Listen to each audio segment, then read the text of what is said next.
네, 우리 기도하고 시작하겠습니다. 하나님 아버지 감사합니다.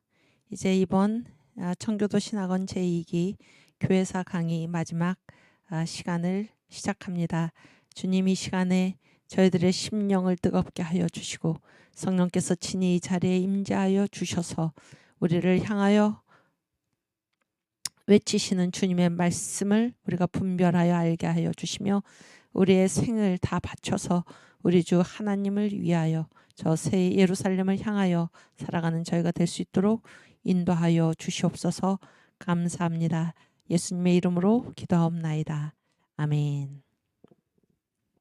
네, 제가 아까 이 대한민국 노래 부르고 나서 뭔가 갑자기 얘기를 시작했는데 왜 얘기를 시작했는지 제가 이제 지금 생각이 났는데 거기 보면 청교도의 신앙으로 7천만을 구원하리. 그래서 이제 우리가 체제를 이쪽으로 기울였는데 이게 이제 끝난 게 아니고 이제부터 시작이다 그런 얘기죠. 이제부터 시작이다. 그래서 누가 이 일을 할 것인가?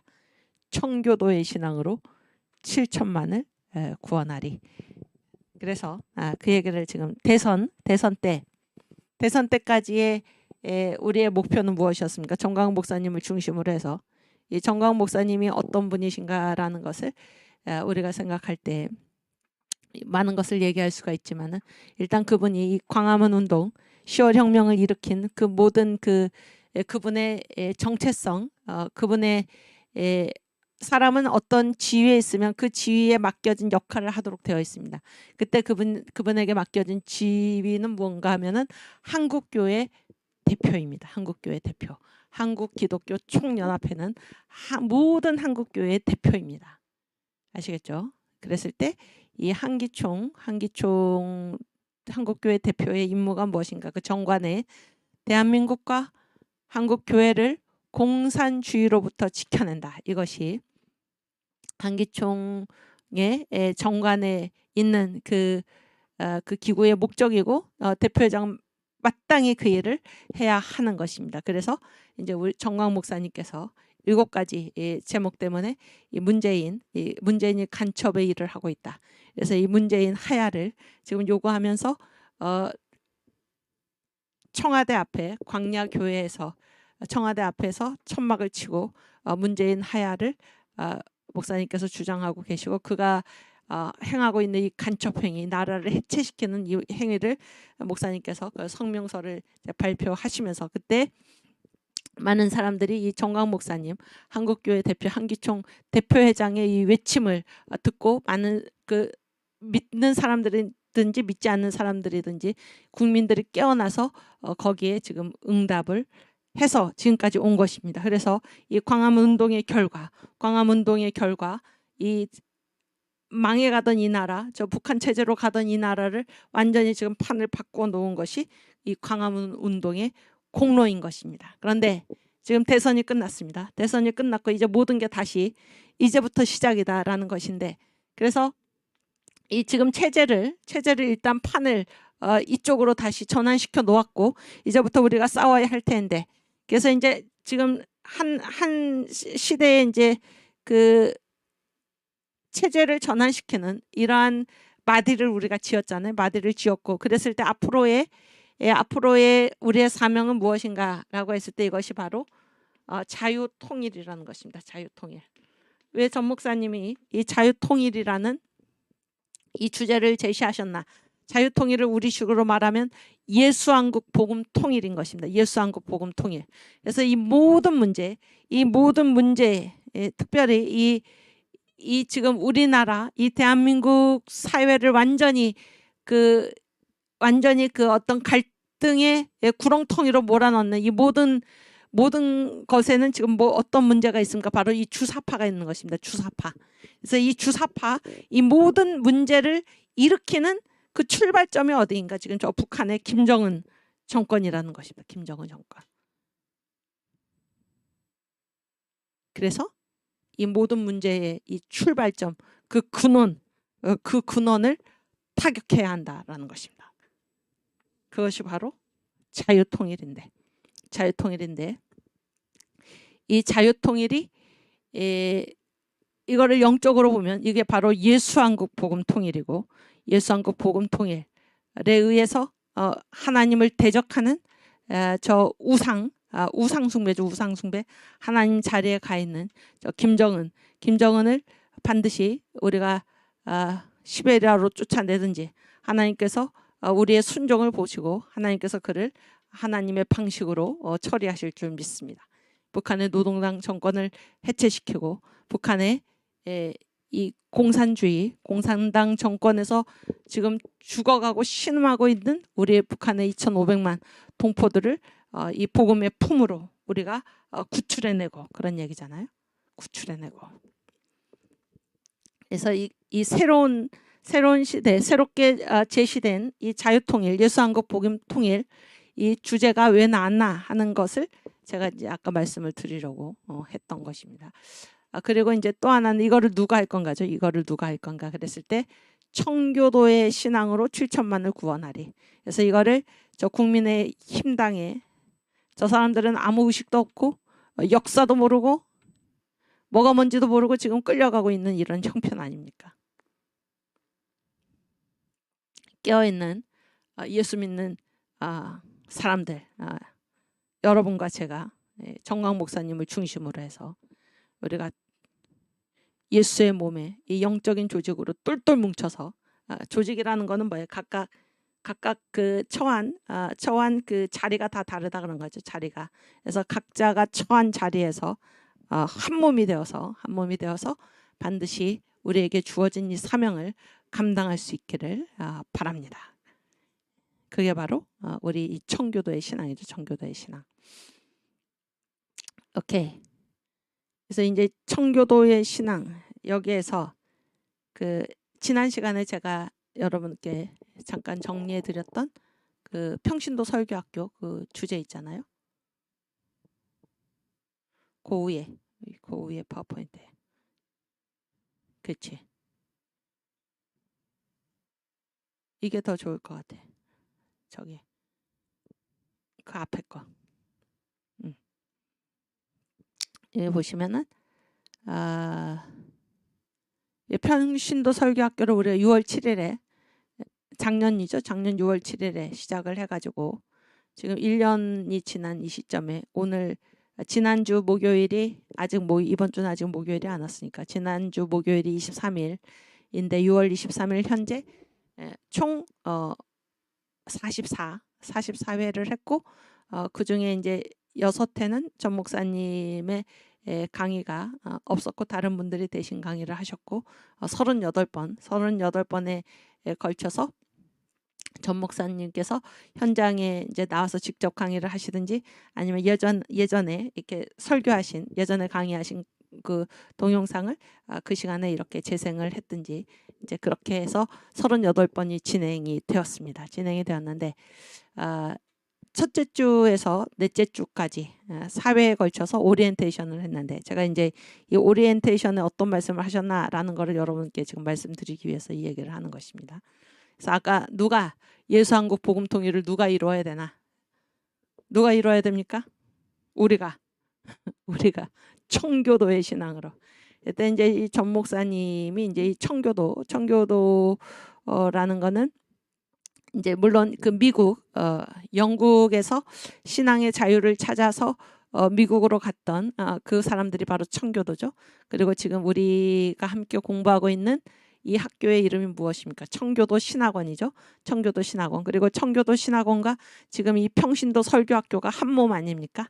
한 몸입니다. 그래서 이 평신도 설교학교를 시작하시면서 그 오리엔테이션 시간에 이제 목사님께서 어떤 말씀을 하셨냐면 한 시대가 무너져 내릴 때, 한 시대가 언제 무너져 내리나 이 설교가 엉망이 되면은 설교 강단이 엉망이 되면은 한 시대가 무너져 내린다 그런 얘기, 한 시대가 망하게 된다 그런 얘기입니다. 그런데 그때마다 하나님께서는 누구를 불러서 그 시대를 다시 살리셨나? 평신도들을 불러서 그렇게 하셨다라는 것입니다. 평신도들. 그래서 이게 바로 평신도 설교학교를 이제 목사님께서 여시고 이 평신도 설교학교에 지금 12만 명의 성도들을 지금 모으시는 것이 지금 1차 목표다 이렇게 말씀을 하셨는데요. 그래서 지금 이 청교도 신학원과 이 평신도 설교학교가 지금 함께 가고 있는 것입니다. 그거를 여러분께서 아시고, 그래서 이 청교도의 신앙, 이 청교도가 누군가, 이 시대에 지금 평신도들이 깨어 일어나야 한다라는 것입니다. 그래서 지난번에 이 평신도 설교학교의 출발에 그때 국민혁명당이 같이 그 무렵에 출범을 했잖아요. 그래서 제가 이제 지난 시간에 말씀을 드렸는데, 되게 이제 우리가 다 이렇게 이 세상에 와서 이제 어떤 직업을 가지고 살아가는데, 이 직업 이제 주님께서 우리를 이 땅에 보내실 때 천직을 주시죠. 천직을 각자 준 그런 그 천직이 다 사람마다 여러 분야에 걸쳐서 각각 다 다를 것입니다. 그래서 되게 정치라는 것은 누가 잘하면은 우리가 안심하고 우리의 일을 할 수 있는 것입니까? 정치는 정치가가 잘하면 되는데, 우리가 국민혁명당을 그때 만든 이유는 이 자기의 역할을 하라고 우리가 기대하고 있는, 그래서 해방 후에 계속해서 우리가 지지하고 떠받들고 섬겨온 이 자유우파의 정당, 예전에 자유당부터 시작해가지고 뭐 최근에 자유한국당, 그래서 지금 국민의힘당으로 이름을 바꾼 저 정당이 자기의 일을 한다는 것입니까? 못한다는 것입니까? 못하고 오히려 저 더불어민주당 거기 이중대로 전락해가지고 그렇게 가는 한심한 꼴을 보고, 더 이상 그들에게 이 나라의 운명을 맡겨놓을 수 없다라고 해서 국민이 깨어 일어나서 국민이 주인이므로 국민이 깨어 일어나서 주인이 누구인지를 보여주어야 한다. 그래서 우리가 당으로 조직되어서, 왜냐하면 조직되지 않고서는 아무리 우리가 외쳐봐야 거기에 아무런 힘이 없기 때문에 당으로 조직이 되어서 지금 자기 역할을 하지 못하고 있는 이 국민의 힘당, 이 보수 우파 정당이라고 하는데 지금 전혀 그렇지 못한 이 당을 바로 세우고, 그런 얘기죠. 이 나라의 체제를 이 기독교 정신으로 또 이 자유우파 정신으로 바로 세울 그런 필요가 있다, 그런 얘기예요. 그래서 원래 역할을 하도록 되어 있는 정치가가 역할을 하지 못하기 때문에 이제 국민혁명당을 조직했듯이 그런 얘기입니다. 평신도 설교학교를 개교한 이유는, 원래 설교라는 거는 누가 하도록 되어 있습니까? 목회자가 하도록 되어 있죠. 목사나 전도사가. 그렇지 않습니까? 목회자가 하도록 되어 있는데, 지금 목사들이 한국교회 강단에서 지금 설교를 제대로 합니까? 못합니까? 하나님이 원하시는 설교가 무엇입니까? 바로 복음이죠. 복음. 우리가 늘 이 강의 시작하기 전에 늘 우리가 외웠던 성경의 주제, 성경의 기록 목적, 성경의 내용, 예수의 별명이 복음 아닙니까? 이 복음, 7대 복음, 예수의 탄생, 고난, 죽음, 부활, 승천, 재립, 천년왕국, 이 복음을 외치기를 하나님께서 그토록 바라시는데, 지금 대한민국 교회 강단에서 복음을 얘기하지 않는 것입니다. 웰빙이니 무슨 인문학이니 이런 주님께서 전혀 원하시지 않는 그런 설교들이, 설교 같지 않은 설교들이 난무한 가운데 주님께서 그토록 바라시는 설교, 복음을 설교하기 위해서 누가 일어나는 것입니까? 목회자가 지금 하지 못하고 있기에 평신도들이 일어나서 지금 이 설교학교에서 우리가 이 복음을 배우고 이 복음을 설교하기 위해서 우리가 모인 것이고, 그리고 이 학교가 개교가 된 것입니다. 그래서 이 흐름이 같다, 그런 얘기예요. 이게 국민과 이 평신도의 특징은 무엇입니까? 다수입니다. 다수. 절대다수죠. 절대다수. 그래서 많은 사람들이, 압도적으로 많은 사람들이 복음에 깨어서 제대로 설교하고, 그런 얘기예요. 압도적으로 많은 국민들이 제대로 정신을 차려서 이 기독교 입국론, 기독교 신앙 위에 세워진 이 자유 대한민국을 지켜내야겠다. 그래서 이 시대적 흐름이 지금 같은 것입니다. 이해가 되시죠? 그래서 여러분이 어떠한 사명을 받고 이 시대에 하나님께 부름을 받았는지를 기억하시길 바랍니다. 그게 바로 평신도예요. 그래서 한 시대가 영적으로 무너져 내릴 때 하나님께서는 특별히 종교개혁 이후에 무디나 스펄전, 토레이, 찰스 피니, 그 다음에 조나단 에드워즈, 요한 웨슬리, 전 목사님께서 늘 외우시는 그런 계보 아닙니까? 또 영국의 브레드렌 철치, 형제회, 그리고 중국의 워치만리까지 다 이들이 누구니까 평신도들이죠. 평신도.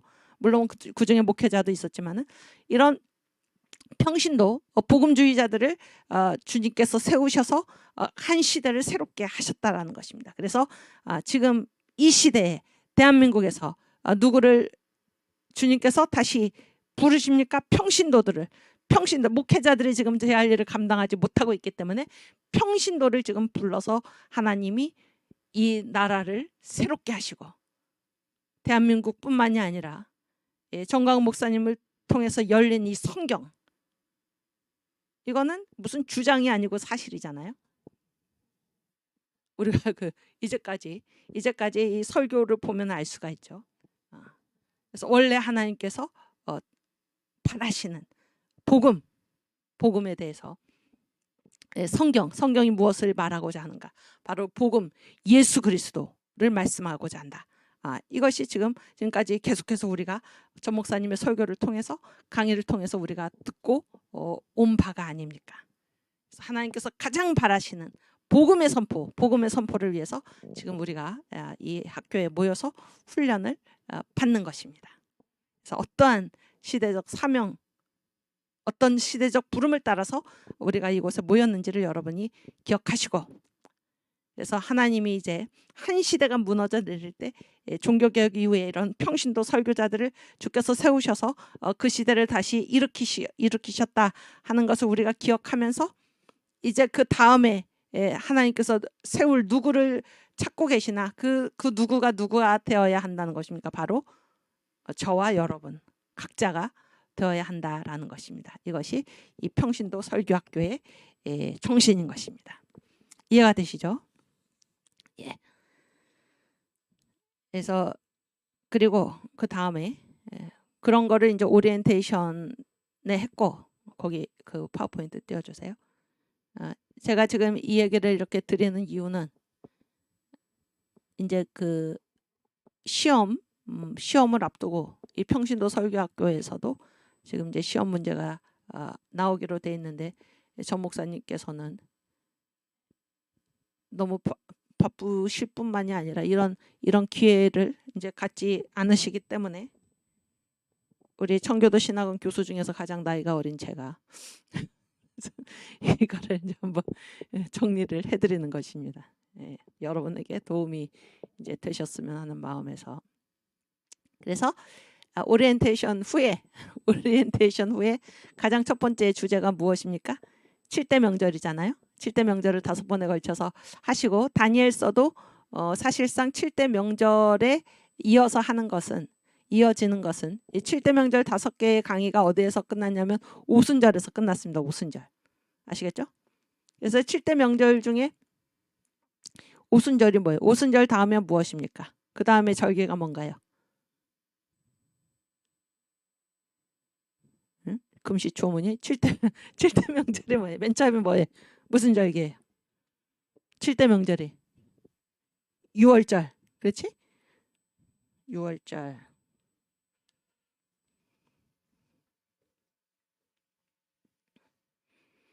해볼까요? 6월절, 그 다음에 무교절, 그 다음에 초실절, 유무초오, 그렇죠?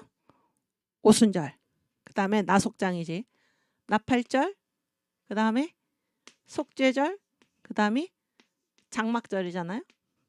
그래서 이렇게 제가 지금 끄는 이유는 유무초오, 오순절까지는 이루어졌고, 나팔절부터는 아직 이루어지지 않았죠. 이 나팔절이 무엇입니까? 주님의 무엇입니까? 재림이잖아요. 재림. 그렇죠? 그 다음에 이건 속죄절은 뭐예요? 성도를 성결하게 해서 나라를 하나님께 바쳐서. 그렇죠? 장막절은 무엇입니까? 천년왕국이죠. 그래서 여기 나팔절부터는 아직 임하지 않았죠. 오순절까지는 지금 어떻게 됐습니까? 이루어졌잖아요. 이루어졌어요. 그랬을 때 요게 그 여기 아주 잘하셨네. 유무초나 속장이죠. 그래서 다시 이걸 보여주시면은 7대 명절이 그 5번의 강의가 이제 오순절까지 하셨어요, 목사님께서. 그리고 나서 다니엘서를 이제 그 다음에 하신 이유는 다니엘서가 뭡니까? 뭐에 관한 얘기예요? 나팔절, 그 다음에 속죄절, 장막절에 관한 얘기잖아요. 그래서 다니엘서까지 7대 명절과 다니엘서까지 결국은 다 7대 명절이다 이런 얘기예요. 아시겠죠? 그랬을 때 제가 여러분에게 지금 질문을 하는 것은 이거를 이제 목사님께서 왜 7대 명절을 가장 처음에 놓으셨나라는 거를 직접 말씀을 하세요. 왜 7대 명절을 다니엘서까지 합해서 가장 처음에 놓으셨을까? 이 평신도 설교학교에서 왜 7대 명절을 가장 처음에 놓으셨을까요?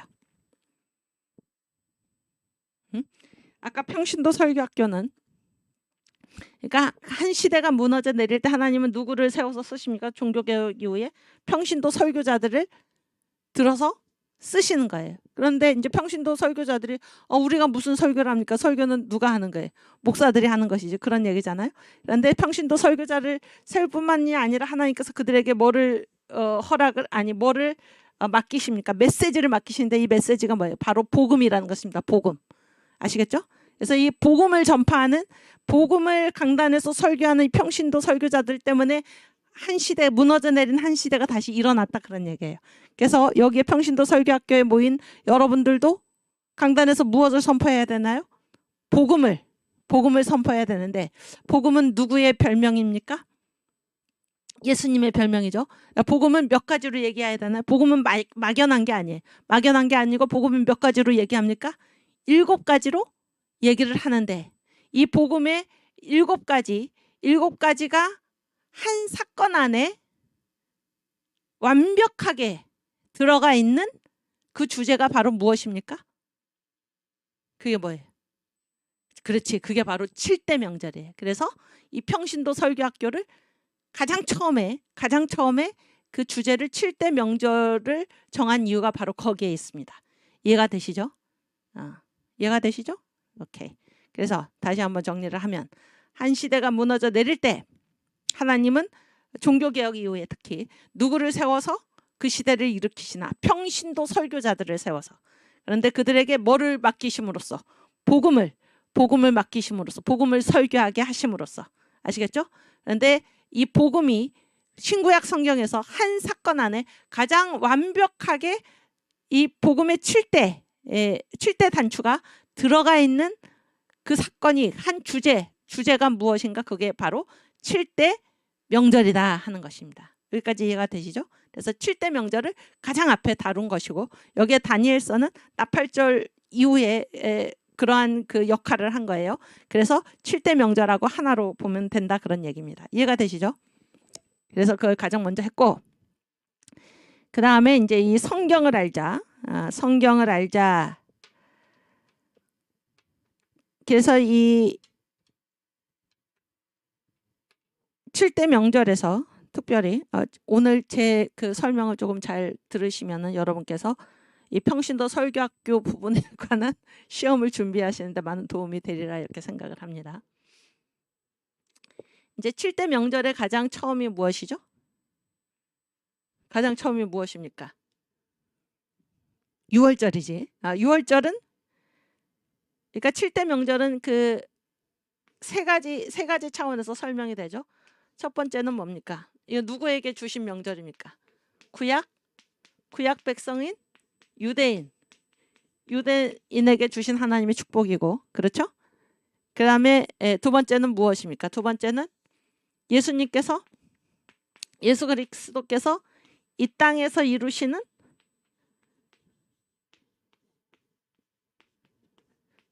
뭐예요? 구원의 역사다 그런 얘기죠. 여기서 핵심은 뭔가 이 땅에서 이루어집니다. 이 땅에서. 그래서 7대 명절의 가장 마지막이 뭔가요? 장막절이죠. 장막절이 무엇입니까? 바로 천년왕국이죠. 그래서 천년왕국은 이 땅에서 반드시 이루어집니까? 아니면은 천년왕국이 아예 없습니까? 반드시 이루어지는 것입니다. 성경에서 보면 이게 7대 명절에서 보면 이 천년왕국은 없다라는 주장을 못하게 되어 있습니다. 그렇죠? 이 땅에서 반드시 이루어집니다. 천년왕국은. 그래서 두 번째는 7대 명절을 어떻게 보나, 첫 번째는 구약의 유대인에게 주신 하나님의 명절이요, 하나님께서 허락하신 명절이요. 두 번째는 예수께서 이 땅에 오셔서 이루신 구속 역사요. 세 번째는 무엇입니까?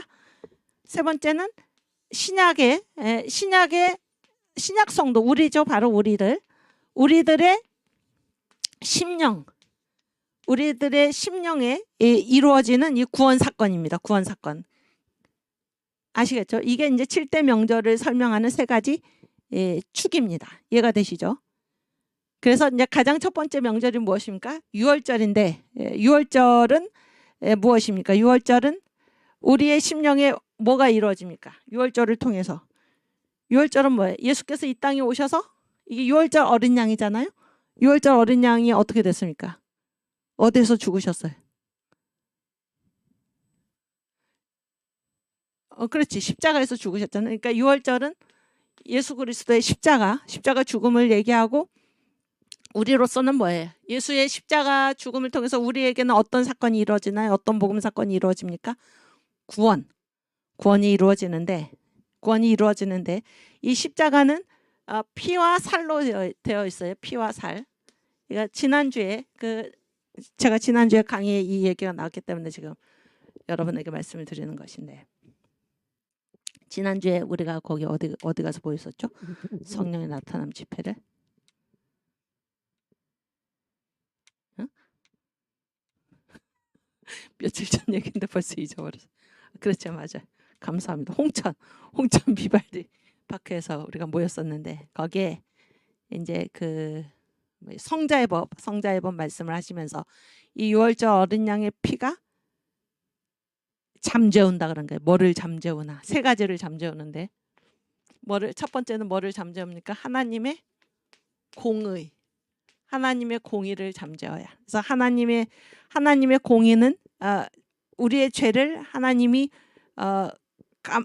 우리의 죄를 그냥 이렇게 지나칠 수 있습니까? 아니면 심판하십니까? 공의의 하나님은 우리의 죄를 눈 감아 주십니까? 아니면 심판하십니까? 공의의 하나님은 심판을 하시죠. 왜냐하면 하나님은 의로운 분이기 때문에 이 죄를 그냥 모른 척하고 갈 수가 없어요. 그런데 이 예수의 피가 우리한테 딱 뿌려지면은, 그래서 우리가 피를 뒤집어 썼죠. 예수님의 피를. 그러면은 이 하나님의 공의를 잠재우는 거예요. 왜냐하면 우리가 죄인인데 우리에게 뭐가 뿌려졌습니까? 예수의 보혈의 피가 우리에게 뿌려져 있기 때문에 이 예수의 보혈의 피를 보고 하나님이 우리를 심판하시지 않고 이거를 우리의 죄를 간과하신다 그런 얘기예요. 그래서 이 십자가에서 흘려진 예수님의 피는 세 가지를 잠재우는 것입니다. 뭐에 대해서 첫 번째 뿌려지나? 하나님의 공의를 향해서 뿌려져서, 그렇죠? 우리로 하여금 심판을 면하게 하는 거고, 두 번째는 누구를 향해 뿌려질까요? 죄 지었을 때 우리 속에서 무엇의 소리가 막 들려옵니까? 우리의 양심, 그렇죠? 인간의 양심. 너 어떻게 또 그런 똑같은 죄를 또 질 수가 있나? 막 그러면서 죄 짓고 나면 우리의 양심이 굉장히 괴롭잖아요. 그래서 우리의 양심이 굉장히 괴로운데 예수의 보배 피가 무엇을 향해서 뿌려지나? 우리의 양심을 향해서 뿌려져서 그런 얘기예요. 양심을 향해서 뿌려져서 이것을 이기게 하신다 그런 얘기예요. 세 번째는 누구를 향해 뿌려질까요? 또 예수의 보배 피가 너 죄졌지 그러면서 우리를 막 참소하는 그 존재가 누굽니까? 사탄이지. 사탄을 향해서 뿌려지는 것입니다. 사탄을 향해서. 아시겠죠? 이게 예수의 보배 피, 유월절에서 예수의 피, 예수의 보혈. 우리가 이 예수의 보혈 때문에 우리가 구원을 받지 않았습니까? 이 보혈이 뿌려지는 세 가지 방향. 첫 번째 하나님의 공의를 잠재운다 그런 거예요. 예수의 보혈이. 두 번째 인간의 양심. 세 번째 사탄을 향해서 뿌려진다라는 것을 기억하시기를 바랍니다. 그리고 이 다니엘서 나팔절부터 이제 다니엘서인데, 다니엘서에 의하면은 이 세상에 가장 마지막에 임하는 나라가 무슨 나라입니까? 그렇지, 메시아 나라입니다. 메시아 나라. 다른 말로 천년 왕국입니다. 천년왕국. 장막절에 해당하는 거죠. 천년왕국. 그걸 기억하시고 또 그 다음에 이 다니엘서의 계시가 세 개가 나오죠. 세 개. 그래서 2장 가장 처음에 나오는 계시가 무슨 계시입니까? 동상의 기둥, 동상의 계시고 두 번째 나오는 7장에 나오는 계시가 무슨 계시인가요? 아니 그러니까 유대인 내 백성과 거룩한 성 예루살렘 그거는 세 번째 계시지. 70일의 계시고 두 번째 계시 사자 이거 뭐야? 짐승. 그렇지. 짐승의 계시. 그래서 세 가지 계시가 나오죠. 다니엘서에. 그렇죠? 예, 이 세상이 앞으로 어떻게 될 건가? 유대인을 포함해서 그랬을 때 동상의 계시, 그다음에 짐승의 계시, 그다음에 70일의 계시. 그렇게 나오죠. 기억하실 수 있죠? 가장 마지막에 이 세상에 가장 마지막에 임할 나라는 이 세 계시 모두 이 세상에는 다 무엇으로 뭐가 임함으로써 끝이 나나 메시아 나라가 임함으로써 끝난다 이렇게 되어 있습니다. 아시겠죠? 그 다음에 이제 여기에 다시 그 설교학교 보여주시면 그 다음에 이제 성경을 알자예요. 성경을 알자. 이 성경을 알자는 어떤 책 얘기입니까? 성경을 알자라는 거는. 물론 성경책 얘기지. 성경책 얘기인데 특별히 그 구약 성경이 어떤 책 얘기해? 창세기 몇 장? 그렇지. 1장. 그래서 이게 성경을 알자와 창조로 나타난 그리스도와 그렇죠? 이게 다 같은 얘기죠. 같은 얘기입니다. 그래서 이 천지창조 사건이 창조가 그 안식일까지 포함해서 며칠로 구성이 되어 있습니까? 7개로. 이게 이제 복음과 연관이 있다 그런 말씀이잖아요. 그거를 기억을 하시고 그랬을 때 첫째 날이 무엇입니까? 첫째 날이 하나님께서 첫째 날에 뭐라고 명령을 하셨습니까? 빛이 있으라. 그래서 이 빛이 무슨 빛인가요? 이 빛이 자연 빛인가요? 아니고 누가 오신다는 겁니까? 예수님이 천지를 창조하신 예수님께서 이 땅에 사람으로 오신다 그 말씀이죠. 그리고 우리의 심령에 예수가 임하신다. 성령으로 임하신다. 그 선언이죠. 그런 것임을 기억하시기를 바랍니다. 그래서 예수가 성령으로 우리의 마음에 임하시면은 예수가 오시기 전에 상태가 무엇입니까? 예수가 오시기 전에 상태가 바로 빛이 있으라는 선언이 창세기 1장 3절이잖아요.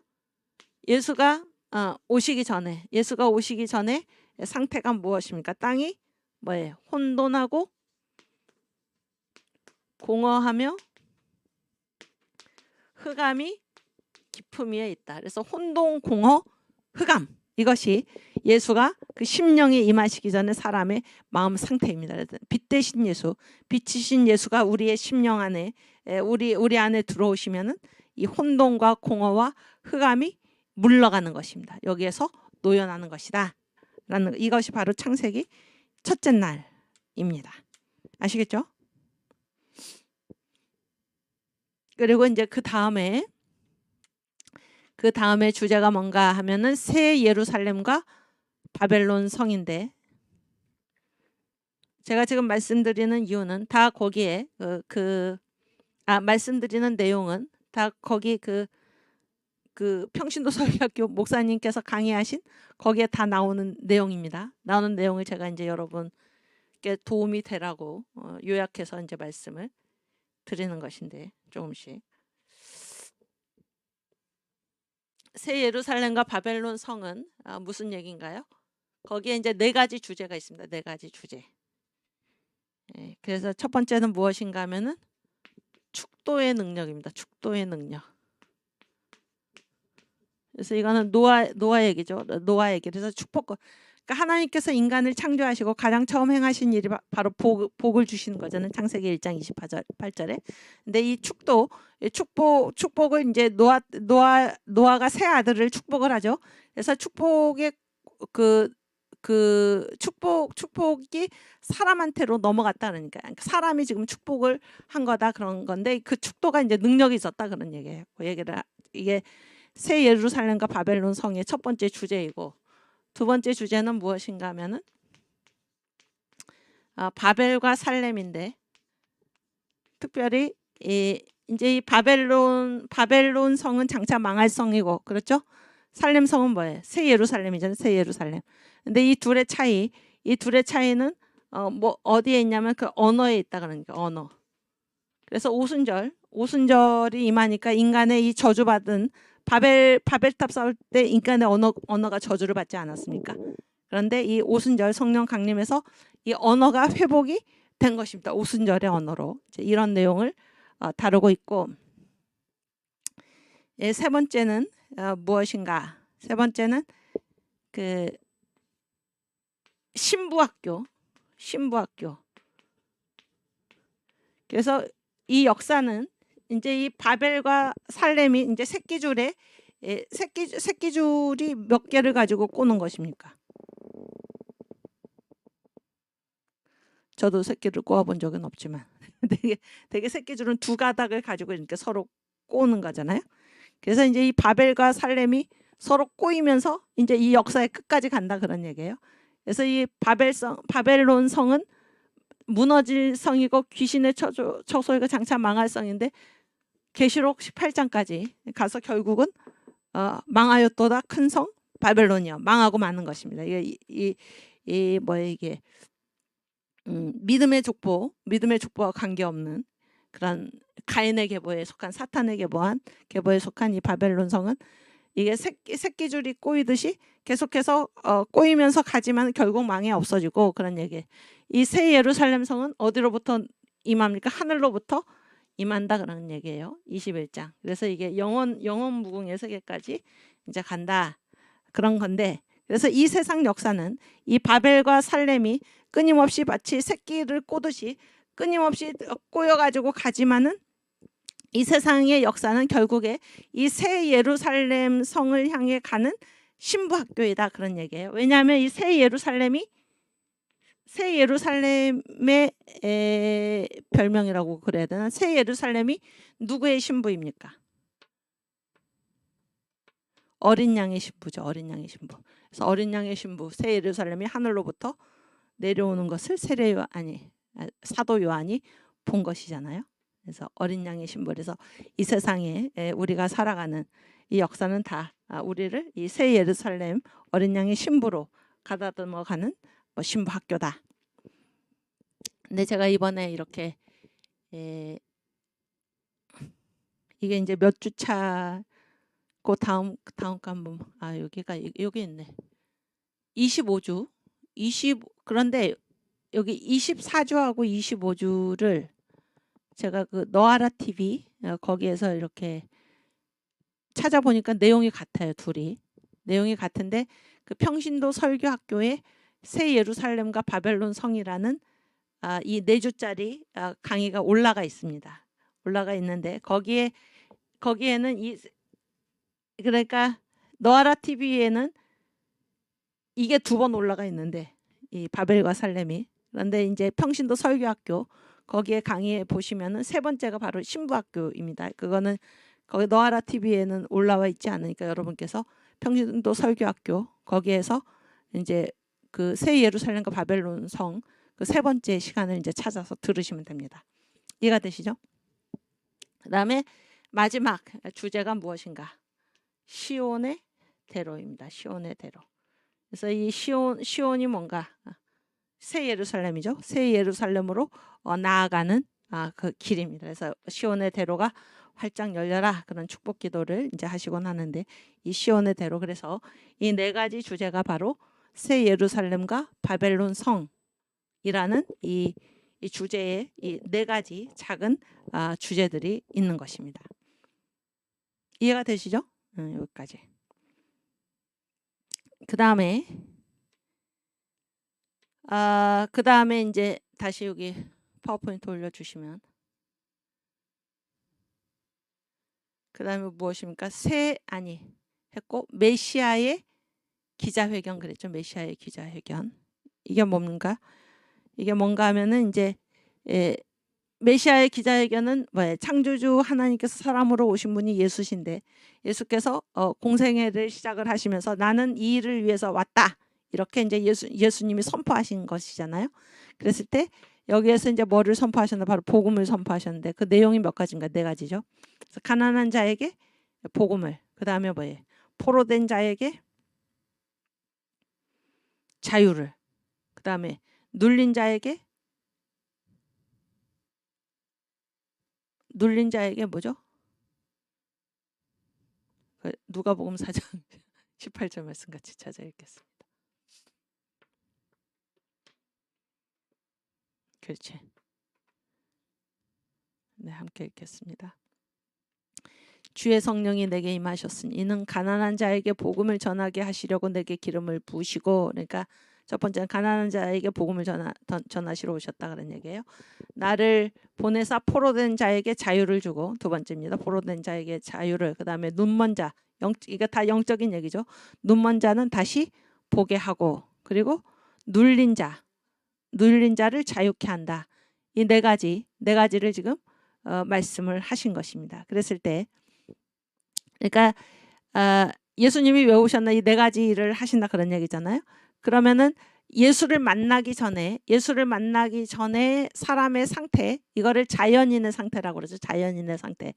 그러면은 예수님이 오셔서 하신 말씀이 심령이 가난한 자에게 복음을 전한다 그랬잖아요. 그렇죠? 복음은 누구한테 예수님이 보여주냐면 심령이 가난한 자에게 보여주는데, 그러면은 이 복음이 보여지지 않는 사람, 그러니까 자연인의 상태는 심령이 가난합니까? 아니면 심령이 부요합니까? 그러니까 예수님이 복음을 전하시잖아요. 복음을 누구한테 전하냐면 심령이 가난한 자에게 복음을 전하시는 거예요. 심령이 가난한 자.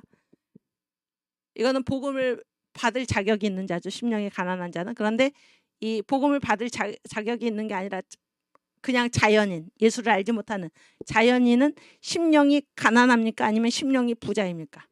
부자지, 부자. 심령이 부자. 심령이 가난하다라는 거는 건방지지 않는다는 거. 전 목사님의 용어로는 건방지지 않는다.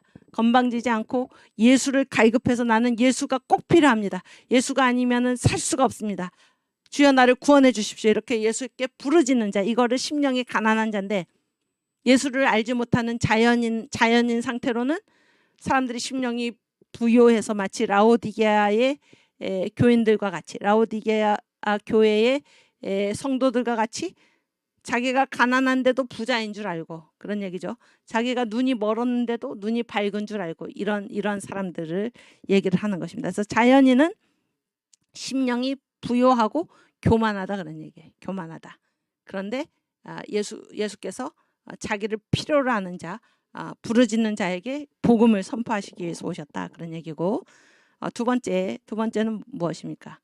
포로된 자에게 자유를 주시기 위해서다. 그러니까 예수가 이제 자유를 주시지 않으면은 이 사람들은 다 이제 포로가 되어 있다라는 거잖아요. 누구에게 포로가 되어 있습니까? 응? 사탄한테. 이게 자연인의 상태예요. 그렇죠? 자연인의 상태. 예수가 들어가지 않는 자연인의 상태는 첫 번째는 심령이 교만하고 부유해. 그래서 예수를 필요로 하지 않는다 그런 얘기예요. 자연인은. 두 번째는 뭐예요? 사탄에게 붙잡혀 있는 거예요. 그런데 문제는 뭔가? 자기가 붙잡혀 있는데도 붙잡혀 있는 줄 모른다는 것입니다. 세 번째, 자연인은 어떤 상태입니까? 눈먼 자에게 다시 보게 하물이죠. 그래서 영적으로 어떻게 된 거예요? 영적으로 다 눈이 먼 거예요. 영적으로 다 눈이 먼 것입니다. 그래서 고린도후서 4장 4절에 이 세상 신이, 사탄이죠. 사탄이 믿지 아니하는 자들의 마음을 혼미하게 했다. 그러니까 사탄이 눈을 콕 찔러 놔가지고 예수를 보지 못하게 한 것입니다. 그래서 다 눈이 멀었는데 이게 자연인의 상태인데, 문제는 자기가 눈이 먼 것을 모르고 있다는 것입니다. 아시겠죠?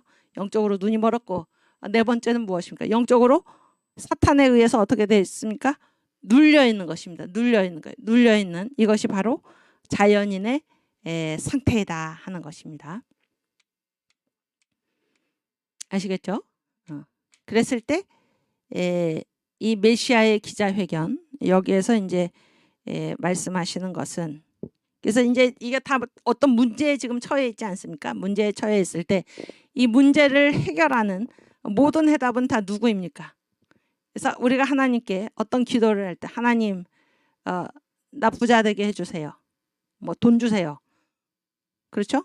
또 뭐 하나님 나에게 뭐 건강 주세요. 하나님 제가 주님의 일을 마음껏 할 수 있도록 저에게 능력을 주세요. 했을 때 이 모든 문제의 해답은 다 누구입니까? 예수입니다. 예수. 그래서 하나님께서 우리가 요청하는 모든 문제, 이 자연인의 상태, 심령이 부요하고 교만하고 그 다음에 악령에게 포로가 되어 있고 영적으로 눈이 멀고 영적으로 눌려있는 우리에게 우리가 다 이런 심각한 문제 상태에 있는 거 아닙니까? 여기에 누가 해답이 된다는 것입니까? 바로 예수가 해답이 된다 그런 얘기예요. 예수. 그래서 우리가 이런 문제 상황에서 하나님께 부르짖어 기도할 때 하나님께서 우리에게 하시는 유일한 대답은 무엇입니까? 내 아들 예수를 알라. 이것이 하나님께서 하시는 유일한 대답이다 하는 것이 바로 이 메시아의 기자회견에서 전 목사님께서 이제 강조하고 계시는 바입니다. 이해가 되십니까? 끝까지? 물론 여러분께서 다 충실하게 평신도 설교학교 그 순서에 따라서 다 강의를 들으셨을 줄 알고 이제 저도 이제 여러분께 그런 메시지가 이제 있었다라는 것을 지금 말씀을 드리는 것입니다. 이해가 되시죠? 오케이. 그 다음에 갈라디아서 그 다음에 뭡니까? 파워포인트. 그 다음에 이제 31에서 34주가 갈라디아서인데 이 갈라디아서는 그 주제가 뭔가 하면 복음과 율법의 관계예요. 복음과 율법의 관계. 그래서 이 갈라디아서에서 이제 바울이 다른 어느 바울 서신에서 볼 수 없는 바울의 모습이 나타나는데 바울이 경노가 뭐예요? 굉장히 분노하는 것이죠. 바울이 분노하는 것인데 바울이 왜 분노하고 있나 이거를 다루십니다. 바울이 왜 분노하나? 복음을 변질시켰다 그런 얘기예요. 그래서 복음과 율법을 이렇게 물타기를 해가지고 복음과 율법은 전혀 다른 것인데 지금 복음과 율법을 물타기를 해서 복음을 변질시켰다 그런 얘기입니다. 그래서 이 성령의 통로를 취해야 되는데 지금 이 갈라디아 교회 그 교인들이 어떤 통로를 취했나? 율법의 통로를 취했다 하는 것을 가지고 이제 바울이 분노하고 있는 것입니다. 그래서 이 갈라디아서 이 강의 앞에는 무엇이 전제가 되어 있는가 하면은 고린도전서 1장에 그러니까 그 생각의 3대 통로 얘기가 나오지 않습니까? 그거를 지금 전제하고 이 갈라디아서를 말씀하고 계시는데 생각의 3대 통로가 무엇입니까? 고린도전서 1장에 나오는 기억나십니까? 헤브라이즘 그렇죠? 히브리식 사고 또 헬레니즘 그 다음에 뭐예요? 오직 성령으로. 그래서 성령의 통로. 그래서 이 그리스도 갈라디아서의 주제가 바로 이 그리스도 복음과 율법의 관계인데 이 복음은 오직 어떤 통로로 접근해야 됩니까? 오직 성령의 통로로 접근해야 되는데 이 갈라디아의 이 교인들이 어떤 통로로 율법의 통로로 복음에 다가가서 이 복음을 변질시키고 있다. 이것이 갈라디아서에서 바울이 다른 어떤 바울 서신에서 볼 수 없듯이 경노한 이유입니다. 그래서 그 경노의 내용이 무엇입니까? 내가 전한 복음에 다른 복음을 전하면 어떻게 됩니까? 천사라도 저주를 받아라 하는 그러한 말씀이 거기에 이제 나타나 있습니다. 이해가 되시죠? 그 다음에 이제 내용이 무엇입니까? 파워포인트 보면 성령이 일하게 하라요. 성령이 일하게 하라. 8번에 걸쳐서 말씀을 하시는데 이제 그 안에서 이제 성령이 일한 그 대표적인 사람이 누군가 하면 다니엘과 요셉인데 이들의 공통점이 무엇입니까? 하나님의 신이 그 안에 있었다. 이런 공통점이 있죠. 그러니까 이들은 무슨 우리보다 어떤 인간적인 재능이나 무슨 환경이나 이런 게 뛰어나서 그 시대에 크게 쓰임받은 것이 아니고 그 안에 하나님의 신, 성령이죠. 성령이 이 성령이 충만히 있었다 그런 얘기예요. 성령이 충만히 있었다. 그래서 시대적으로 이렇게 높게 쓰임을 받았다 하는 것입니다. 그래서 이 성령이 세우시는 사람의 특징은 무엇인가? 그래서 성령은 자기가 쓰시고자 하는 사람, 크게 쓰시고자 하는 사람, 다니엘과 요셉과 같은 사람, 왜 그 사람들이 크게 쓰임을 받았나? 성령이 그 속에서 이제 일을 하시는데, 내가 가만히 구원을 주시고 성령이 가만히 계시는 그런 사람들이 있는가 하면은 성령이 그 속에서 역사하시는 그런 사람이 있다 그런 얘기예요. 그런 사람들의 특징이 무엇인가? 첫 번째는 꿈을 잉태하게 하시는, 꿈을 꾸게 하시는 거예요. 꿈을 꾸게. 이 꿈은 개꿈이 아니고 누가 주신 꿈입니까? 성령이 주신 꿈이에요. 그래서 이 성령이 들어 쓰시는 사람은 그 안에 꿈이, 성령이 주신 꿈이 잉태가 된다라는 것이고, 이 성령이 꿈을 잉태케 하시면 이 사람들은 그 꿈을 어떻게 한다는 것입니까? 자꾸 바깥으로 자기의 말로 선포를 한다는 것입니다. 다니엘처럼, 요셉처럼. 그래서 요셉이 형들의 미움을 왜 받았습니까? 자기가 꿈 얘기를 자꾸 했죠. 꿈 얘기. 그래서 무슨 11 그 볕단이 자기 볕단한테 뭐 절을 한다든지, 하늘의 11별과 해와 달, 엄마 아빠까지 자기한테, 자기 별에게 절을 한다든지, 이게 꿈이잖아요. 꿈 얘기를 자꾸 입으로 선포를 하는 것입니다. 그래서 성령께서 심어주신 그 꿈을 자꾸 말하고 싶어서 견딜 수가 없는 거예요. 이게 이제 성령이 일하시는 그런 사람의 특징이다 그런 거고, 또 세 번째는 무엇입니까? 성령이 주신 그 꿈은 어떻게 됩니까? 그게 반드시 이루어집니까? 아니면은 꿈으로 끝납니까? 반드시 이루어집니다. 반드시 이루어져요. 그래서 성령이 세우시는 사람의 특징이 바로 그런 것이고, 그랬을 때 이 사람은 성령이 주도적으로 일을 하십니까? 아니면은 이 사람이 주도권을 가지고 성령은 도와주는 역할을 하십니까? 웅지청년 한번 맞춰보세요. 그러니까 이제 성령이 일하게 하라잖아요. 성령이 일하게 하라. 그래서 주도권을 누가 가지고 일을 할까? 성령께서는 주도권을 누가 가지기를 원하십니까? 그렇지. 성령님이 가지기를 원하시는 거예요. 그래서 성령님이 주도권을 갖고 일을 하시는 그 사람이 성령께서 세우시는 사람이에요. 인간한테 주도권을 양보하지 않습니다. 성령은. 무슨 말인지 아시겠죠? 그러니까 다니엘도 그렇고 요셉도 그랬다 그런 얘기입니다. 그랬을 때 이제 이 성령이 일을 하시는데, 성령이 일을 하시는 그 분야에 관한 얘기인데, 성령은 어떤, 예를 들어서 우리의 신앙생활, 뭐 교회 가서 예배드리고 뭐 이렇게 봉사, 주님을 위해서 봉사하는 봉사생활을 하고 뭐 이런 신앙생활의 분야만 성령이 일을 하실까요? 아니면 성령은 전천후로 인간의 모든 분야에 다 개입해서 일을 하실까요? 어떻게 생각하세요? 성령이 일하시는 분야는 신앙생활에 관한 분야만입니까? 아니면은 죄 짓는 것 빼고는 다 성령이 개입을 하십니까? 다 개입하십니까? 죄 짓는 것 빼고는 다 성령이 개입하시는 것입니다. 이것이 이제 성령이 일하게 하라는 그 강의에서 말씀하시는 것이고, 그래서 이게 모든 분야입니다. 모든 분야, 죄 짓는 것 빼고는. 그랬을 때 지금 이 우리가 살아가는 이 세계 문명 있잖아요. 이 세계 문명은 어디 문명입니까? 구라파 문명이죠. 구라파 문명. 이 구라파 문명. 그래서 결국 이제 성령이 이 역사를, 성령의 문명이 결국 이 역사를 이끌고 오셨다라는 거예요. 그래서 이 구라파 문명의 출발점이 되는 사건이 바로 어떤 사건인가?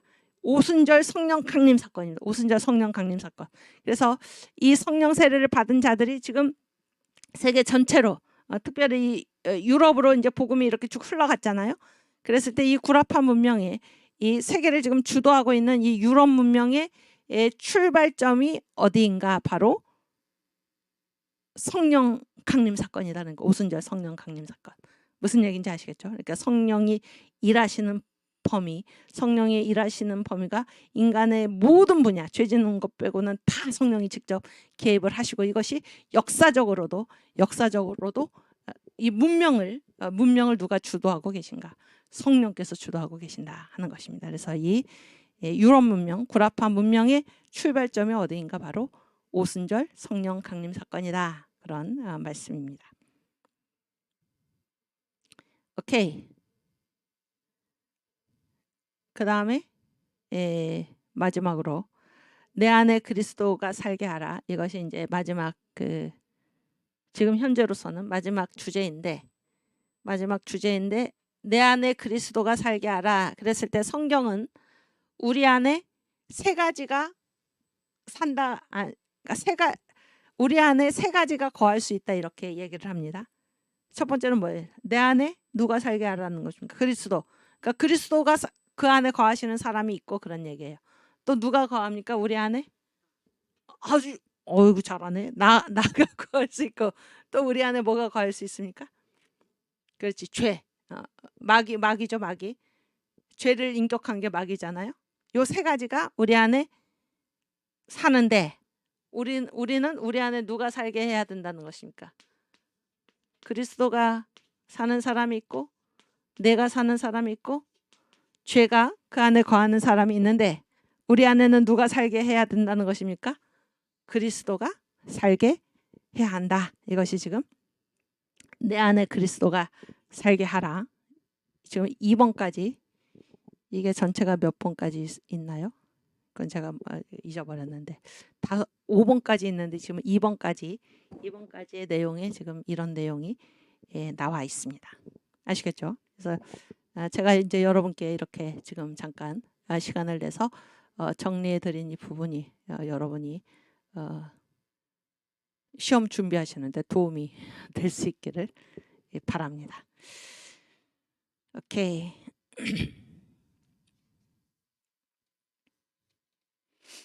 우리 7대 명절 첫 번째 6월절 사건 여기 이 찬송이 있죠. 주님이 가장 기뻐하시는 찬송 중에 하나인데 살아계신 주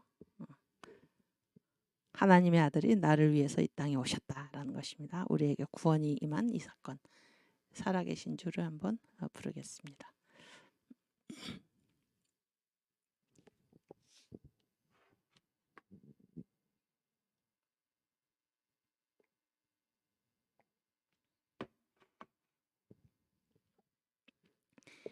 주 하나님 독생자 예수 날 위하여 오시었네. 내 모든 죄 다 사하시고 죽음에서 부활하신 나의 구세주 살아계신 주 나의 참된 소망 걱정 근심 전혀 없네. 사랑의 주 내 갈 길 인도하니 내 모든 삶의 기쁨 늘 충만하네. 아멘. 주 안에서 거듭난 생명 도우시는 주의 사랑 참 기쁨과 확신 가지고 예수님의 도우심을 믿으며 살리 살아계신 주 나의 참된 소망 걱정 근심 전혀 없네. 사랑의 주 내 갈 길 인도하니 내 모든 삶의 기쁨 늘 충만하네. 그 언젠가 주 뵐 끝까지 주를 위해 싸우리라. 승리의 길 멀고 험해도 주님께서 나의 앞길 지켜주시리. 아멘. 살아계신 주 나의 참된 소망 걱정 근심 전혀 없네. 사랑의 주 내 갈 길 인도하니 내 모든 삶의 기쁨 늘 충만하네. 아멘. 주님 감사합니다. 아멘. 오케이. 오늘 파워포인트 첫 번째 거 다시 한번 띄워주세요. 그렇지. 그래서 이제 지금 우리가 한국과 한국교회 그 시대적 사명은 지금 우리가 처한 이 현 시대가 어디인가라는 것을 우리가 알아야 되는데, 신구약 중에서는 구약의 시대입니까? 신약의 시대입니까? 신약의 시대이고 특별히 이 교회의 생일 지금 우리가 교회 안에서 속해서 살고 있잖아요. 그랬을 때 이 교회 시대의 시작, 교회 출발은 무슨 시대입니까? 아니, 무슨 사건 이후입니까? 무슨 사건 이후인가요? 오순절? 성령 강림이죠. 오순절 성령 강림, 이후의 시대를 우리가 살고 있고, 이것이 아까 말한 복음의 7대 연합 중에서는 지금이 무슨 연합의 기간입니까? 승천의 연합의 기간이에요. 승천의 연합. 그래서 승천하신 예수 그리스도께서 하늘 보좌 우편에서 하시는 일이 두 가지라고 이제 전 목사님 말씀하시죠. 첫 번째는 뭐예요? 우리에게 성령 세례를 부어 주시는 것이고, 두 번째는 무엇입니까?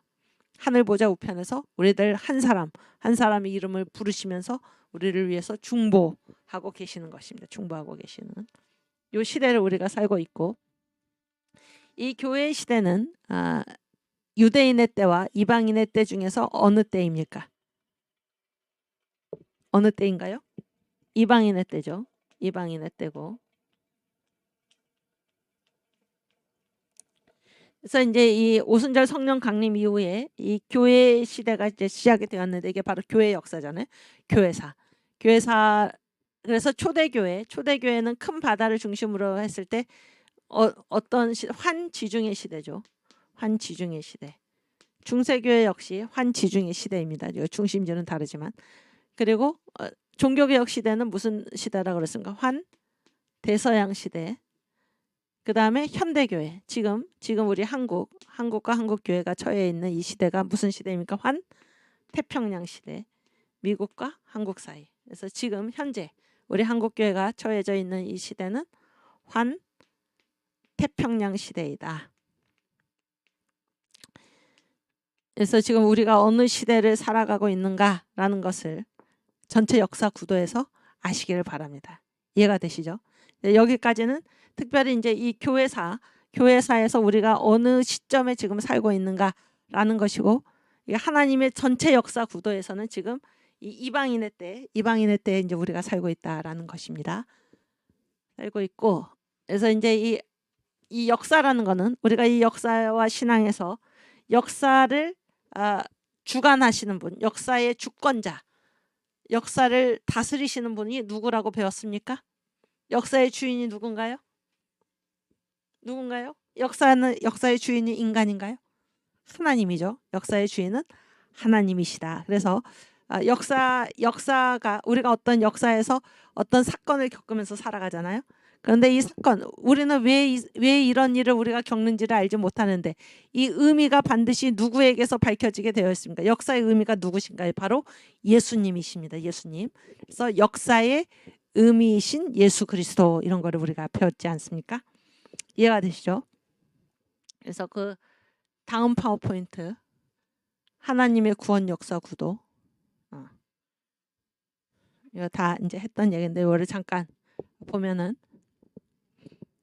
그래서 이제 이 역사는 하나님이 이끌어가고 계세요. 역사의 주인은 하나님이시고 그래서 역사에 우리가 겪는 모든 역사적 사건의 의미는 누구로부터 밝혀지나 역사의 의미가 누가 되시나 예수님이 되신다 그런 얘기예요.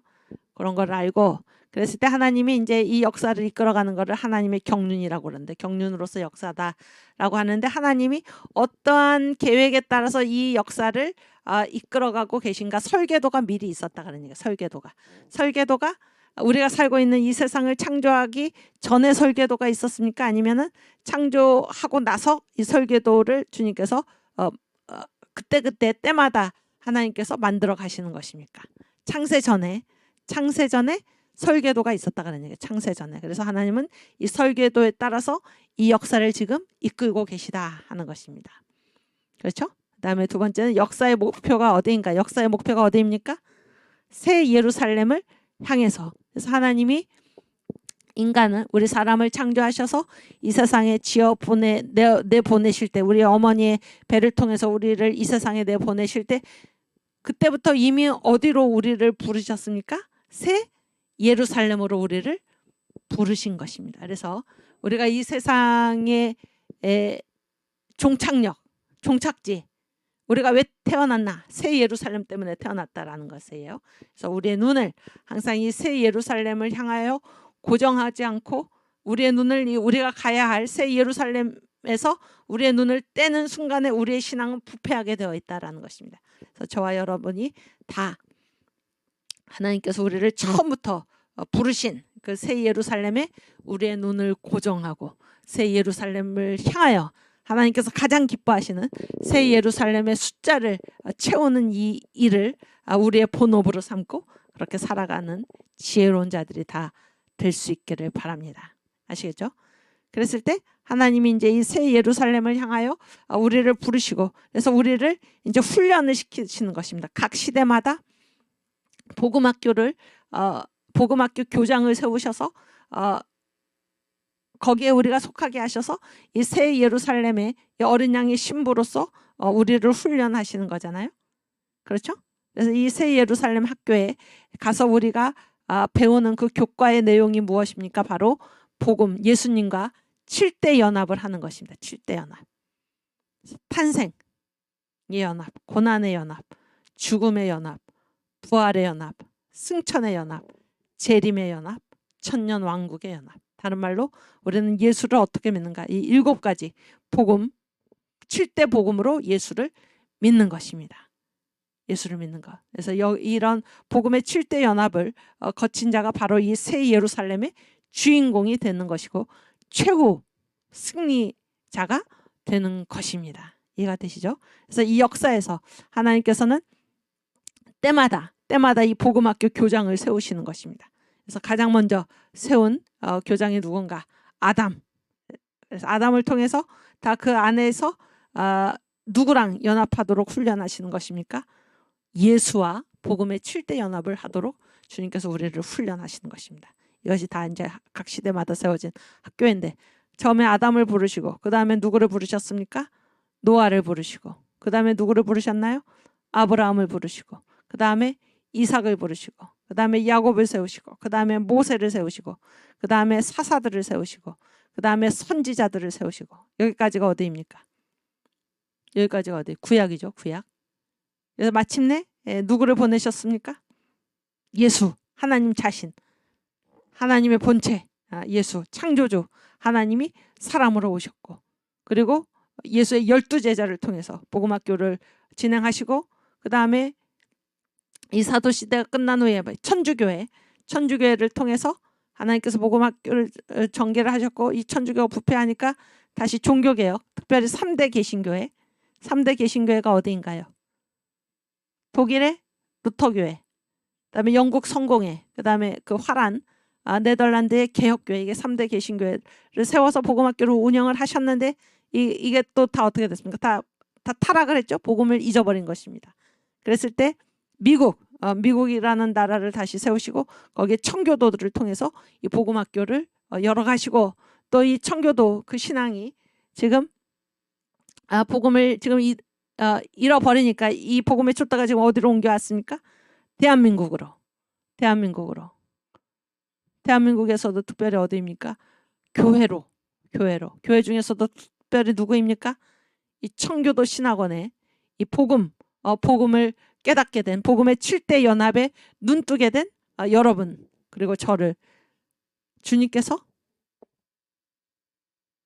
우리를 지금 들어서 이 시대의 복음학교를 주님께서 이끌어 가시는 중입니다. 그렇지 않습니까?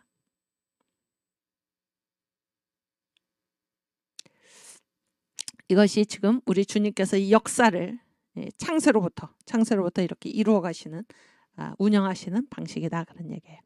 그래서 제가 여기 아까 얘기한 걸 여기다 써놨는데 현재 한국과 한국 교회의 사명의 그 시대적 위치가 무엇인가? 신약 시대, 특별히 오순절 시대, 또 교회의 시대, 이방인의 때, 환태평양 시대 여기를 우리가 살고 있다라는 것이고 이 하나님의 구원 역사 구도는 무엇입니까? 하나님께서 사람을 세우시고 그에게 복을 주시죠. 뭐라고 복을 주십니까? 생육하고 번성하고 충만하라. 그래서 이 새 예루살렘의 숫자를 채우라는 것입니다.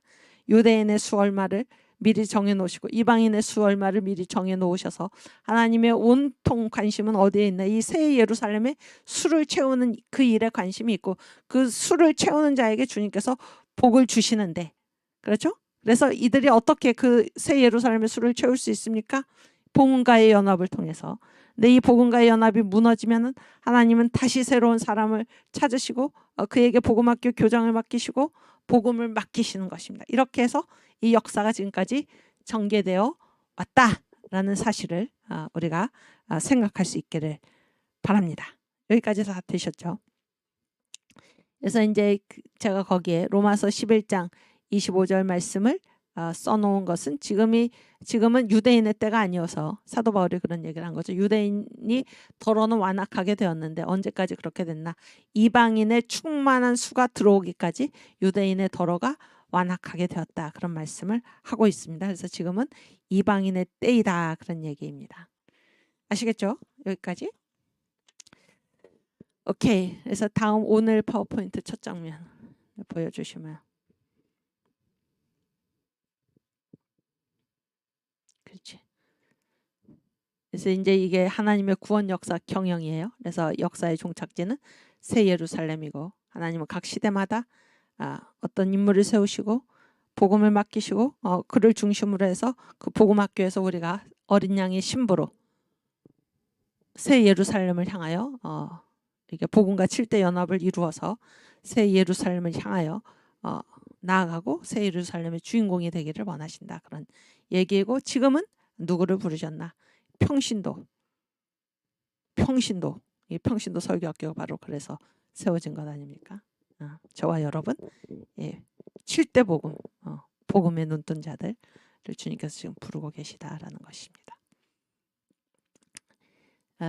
제가 이제 다른 얘기는 다 한 것 같고 이 말씀의 사실이 경험의 사실보다 더 사실이다라는 얘기인데 이 말씀의 사실은 무엇입니까? 성경 하나님의 말씀이죠. 그래서 성경에서 주께서 말씀하신 이것이 우리가 살아가는 이 역사의 실제입니다. 역사의 실제. 근데 이 경험의 사실은 무엇입니까? 우리의 우리의 감각을 몇 가지라고 그럽니까? 옹지청년. 우리의 감각이 몇 가지? 그렇지. 잘했어. 그래서 우리는 이 5가지 감각을 통해서 이렇게 사물을 인식을 하고 경험하고 받아들이잖아요. 이게 이제 우리가 경험하는 사실인데 우리가 이렇게 우리가 이제 이 제한된 오감을 통해서 이 받아들이는 사실이 경험된 사실이잖아요. 근데 경험된 사실이 진짜가 아니고 뭐가 진짜라는 것입니까? 성경 말씀에 기록된 말씀의 사실이 진짜라는 것입니다. 그래서 말씀에 뭐라고 가장 단적으로 뭐라고 성경 말씀이 말하고 있습니까? 그 요한계시록에 보면은 예수님께서 예수님께서 끌리는 옷자락, 끌리는 옷을 입으시고 어디로 운행하고 다니신다는 것입니까? 촛대 사이로. 이 촛대가 누구입니까? 촛대가 예수를 믿는 성도죠. 성도. 그래서 우리가 주일에 주님의 교회에 모여서 함께 예배할 때 예배하는 우리 성도들 사이로 우리 주님께서 끌리는 옷자락을 입으시고 다니시는 것을 요한이 이제 환상으로 보았죠. 이게 지금 기록이 돼 있죠. 성경 말씀에. 그렇죠? 그런데 이게 우리의 경험으로는 우리의 이 오감 5가지 감각을 통해서 보는 경험으로는 이 촛대 사이를 다니고 계시는 예수가 우리 눈에 보입니까? 안 보입니까? 안 보이죠? 그래서 우리 눈에 안 보인다고 예수께서 다니시지 않는 게 아니라 말씀에 뭐라고 지금 기록되어 있습니까? 예수께서 끌리는 옷자락을 입으시고 예배하는 성도들 사이로 지금 다니고 계신다라는 것이 사실이다 그런 얘기예요. 무슨 얘기인지 아시겠어요? 이 예수가 우리 눈에 안 보인다고 해서 그것이 사실이 아닌 것이 아니라 말씀에 기록된 것이 사실이라는 것입니다. 이해가 되시죠? 하나님이 이 세상을 어떻게 하십니까? 이 세상을 다스리고 계시죠? 이 역사를 통치하고 계시죠? 성경 말씀에 분명히 그렇게 나와 있죠. 오늘 제가 오늘 아침에 시편 143편에서 145편까지 읽었는데 하루에 3장씩 주일은 5장씩 이렇게 성경을 읽으면은 1년에 한 번 읽을 수 있는데 거기 보니까는 주의 통치는 대대에 이르리로다 이런 말이 나요. 주의 통치는 대대에 이르리로다. 시편 145편이었는데요. 한번 찾아볼까요?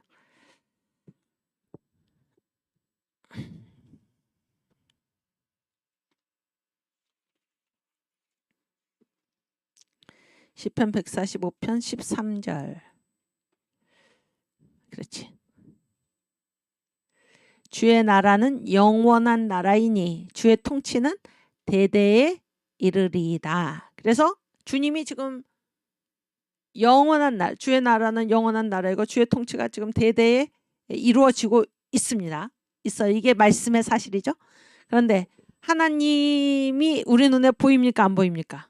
우리 눈에 안 보인다고 그래서 우리 눈에 보이는 건 뭐예요? 이 역사가 다 누구의 역사로 우리 눈에 보이나요? 사람의 역사로 다 우리 눈에 보이죠. 그런데 그게 사실이 아니고 성경에 말씀한 이 말씀이 사실이다 그런 얘기예요. 말씀의 사실. 그래서 다 이게 사람들밖에 사람들이 이제 그 주인공으로 살아가는 것이 역사인 것처럼 보여도 역사의 주권자는 역사를 누가 지금 다스리고 계시나 누가 친히 이 땅에 임하셔서 우리에게 누가 친히 지금 임하셔서 우리와 동행하고 계신가? 하나님께서 보혜사 성령으로 하나님께서 그분의 설계도에 따라서 이 역사를 이끌고 계신다. 이것이 사실이다. 그런 얘기. 이것이 사실이다. 성경에 기록된 말씀이 사실이지. 그게 진짜지. 우리의 경험으로 인식된 이 경험된 것이 사실이 아니다. 그런 얘기예요. 그거를 믿는 사람들이 바로 예수 믿는 사람들입니다. 아시겠죠? 그래서 제가 이제 이 역사 신앙을 여러분과 함께 강의하면서 또 같이 공부를 하면서 또 그동안 이제 이 종각 목사님을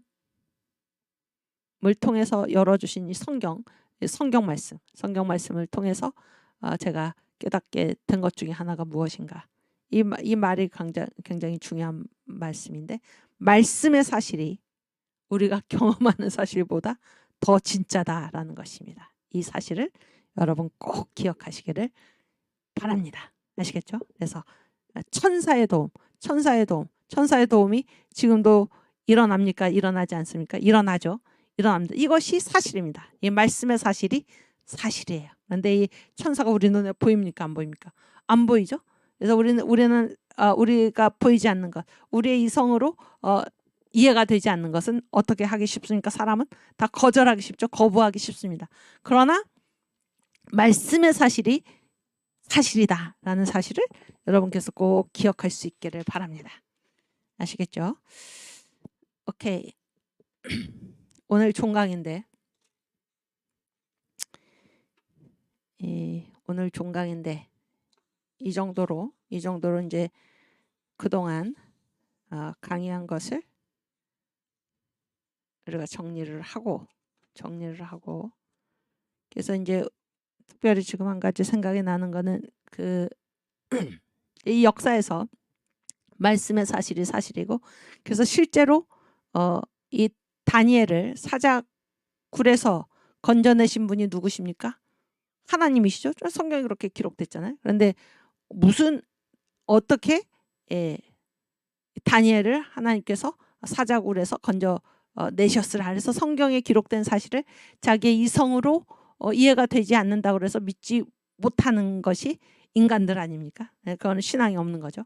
그런데 이 다니엘의 사자굴이나 또 사드락과 메삭과 아벳느고 풀무불에서 이 건짐을 받은 그러한 사건이나 이러한 거기서 막 기적이 일어나잖아요. 기적. 그런데 이 기적의 출발은 어디에 있었습니까? 우리가 역사 신앙에서 공부하는 과정 중에 그런 얘기가 나왔는데, 하나님이 기적을 일으키실 때 그 하나님의 기적이 일어나는 그 출발점은 어디에 있습니까? 우리의 순종에 있다 그런 겁니다. 순종. 우리의 순종. 우리가 순종할 때 하나님이 하나님의 일을 시작하신다 그런 얘기입니다. 우리가 순종할 때. 다른 말로는 우리가 지정의를 반납할 때, 우리가 지정의를 반납할 때 하나님은 하나님의 일을 시작하신다라는 이 사실을 제가 지금 이 역사 신앙을 이제 정리하는 이 시점에서 그게 지금 생각이 나서 여러분에게 말씀을 드립니다. 오케이.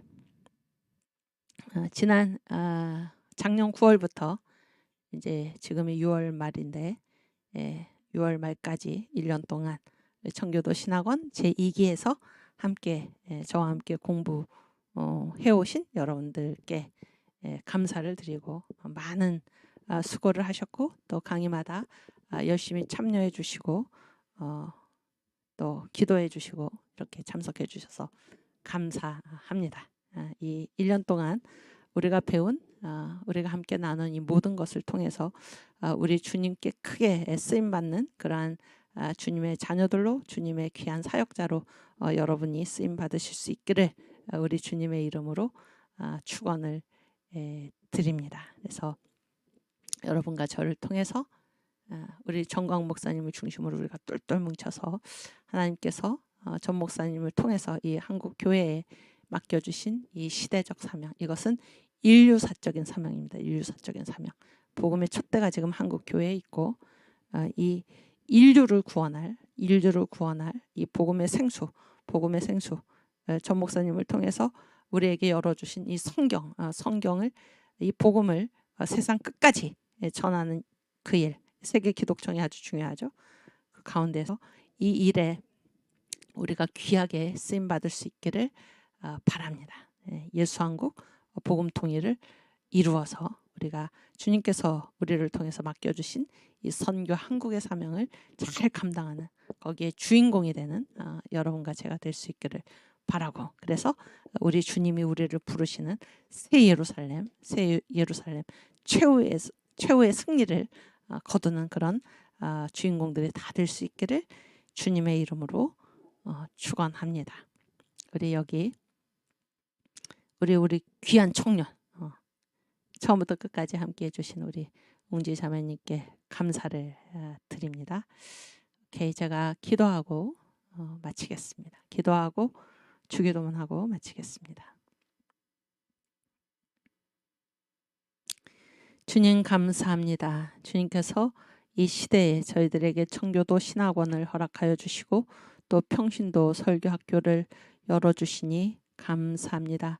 주님께서 영적으로 무너져 가는 이 시대에 주님의 복음을 맡기시려고 저희들을 부르셨음을 저희가 깨닫고 하나님께 무한한 감사를 드립니다. 주님의 부르심에는 후회함이 없다고 말씀하셨사오니 주여 저희를 부르신 그 깊으신 뜻을 알아서 저희가 주님께 충성을 다하여 아버지께 영광을 돌리는 귀한 사역자들이 다 되도록 주여 저희를 인도하여 주시옵소서.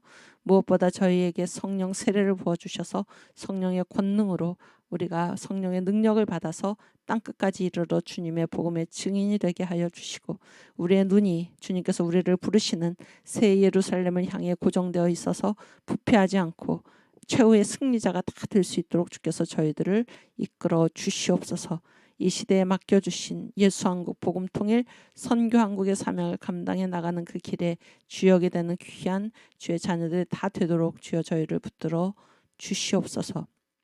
정광 목사님을 주께서 붙드시사 놀라운 능력으로 언제나 덧입혀 주시고 성령 충만하게 하여 주시며 하나님께서 그를 통해 맡기신 귀한 사명을 감당하는 데 조금도 부족함이 없게 하여 주시고 날마다 생명빛으로 인도하셔서 하나님 새로운 능력으로 덧입혀 주시며 독수리처럼 비상하는 목사님이 될 수 있도록 주께서 인도하여 주시옵소서. 이제 다음에 시작되는 청교도 신학원 제3기까지 주님께서 저희들을 주님의 은총의 날개 아래 품어주시고 또 새로운 시간에 새롭게 만날 수 있도록 주님 저희들을 그때까지 주장하여 주시고 보호하여 주시옵소서. 이 청교도 신학원 제2기 처음부터 지금 이 시간까지 함께해 주시고 이끌어 주신 우리 주 하나님께 감사와 찬양과 영광을 올려오며 이 모든 말씀 우리 구주 예수 그리스도의 이름으로 기도하옵나이다. 아멘. 네, 우리 주기도문 하고 마치겠습니다. 하늘에 계신 우리 아버지여, 이름이 거룩히 여김을 받으시오며 나라 임하옵시며 뜻이 하늘에서 이룬 것 같이 땅에서도 이루어지이다. 오늘날 우리에게 일용할 양식을 주옵시고 우리가 우리에게 죄 지은 자를 사하여 준 것 같이 우리 죄를 사하여 주옵시고 우리를 시험에 들게 하지 마옵시고 다만 악에서 구하옵소서. 대개 나라와 권세와 영광이 아버지께 영원히 있사옵나이다. 아멘. 네, 감사합니다. 다음에 뵐 때까지 모두 주님 은총 안에서 건강하시고 또 승리하시기를 바랍니다. 감사합니다.